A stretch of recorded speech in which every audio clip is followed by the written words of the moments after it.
તમે વિચાર કરો, દાહોદ એટલે એક એવી જગ્યા જ્યાંના લોકો માટે વિકાસ શબ્દ એ થોડો આધુનિક કહેવાય, કેમ કે સરકારે દાહોદના લોકો માટે શું કર્યું છે અને શું નથી કર્યું એ ત્યાંની પરિસ્થિતિ પરથી સમજી શકાય છે.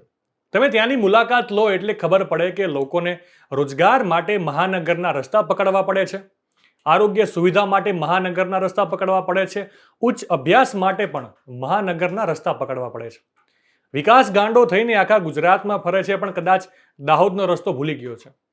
વિકાસ પહોંચે પહેલા ત્યાં એક બોલેરો ગાડીમાં કોઈ જાતના હિસાબ વગરના કરોડોના મુદ્દામાલ, બેનામી મુદ્દામાલ દાહોદમાં પહોંચી ગયા છે. વિગતે વાત કરીએ. નમસ્કાર, બીબી ન્યૂઝ ગુજરાતમાં હું સુભાષ આપનું સ્વાગત કરું છું.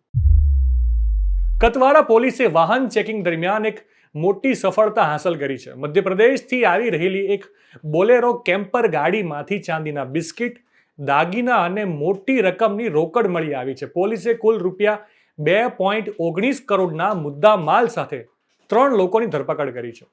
નાયબ પોલીસ અધિક્ષક જે.પી. ભંડારી અને પોલીસ ઇન્સ્પેક્ટર યુ.એમ. ગાવિતના માર્ગદર્શન હેઠળ ખંગેલા ચેકપોસ્ટ પર વાહન ચેકિંગ કરવામાં આવી રહ્યું હતું. આ દરમિયાન MP31ZA 9054 નંબરની બોલેરો કેમ્પર ગાડીને રોકીને તપાસ કરતા ડ્રાઈવરની સીટની પાછળ બનાવવામાં આવેલા ચોરખાનામાંથી ચાંદીના બિસ્કિટ અને રોકડ રકમ મળી આવી હતી.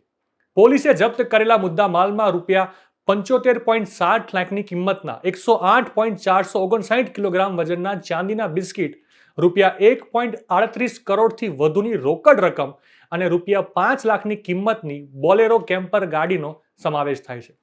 આરોપીઓ પાસેથી કોઈ બિલ કે આધાર પુરાવા મળ્યા નથી અને તેઓએ ગોળ ગોળ જવાબો આપ્યા હતા. પકડાયેલા આરોપીઓમાં ઉત્તર પ્રદેશના ઝાંસીના વિરેન્દ્ર કુમાર રામલાલ શર્મા, જે પોતે ડ્રાઈવર હતા, મનીષ કુમાર રામેશ્વર પ્રસાદ ગુપ્તા અને રાજુભાઈ શ્રી કાલિકા પ્રસાદ પટેલનો સમાવેશ થાય છે. પોલીસે ત્રણેય આરોપીઓની ધરપકડ કરીને વધુ તપાસ શરૂ કરી છે.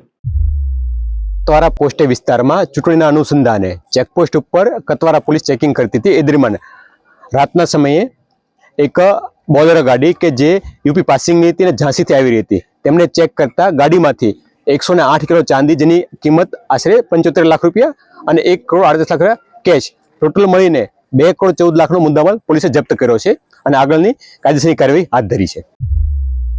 નવા સમાચાર, નવી અપડેટ સાથે ફરી મળીશું. ત્યાં સુધી મને રજા આપશો. નમસ્કાર.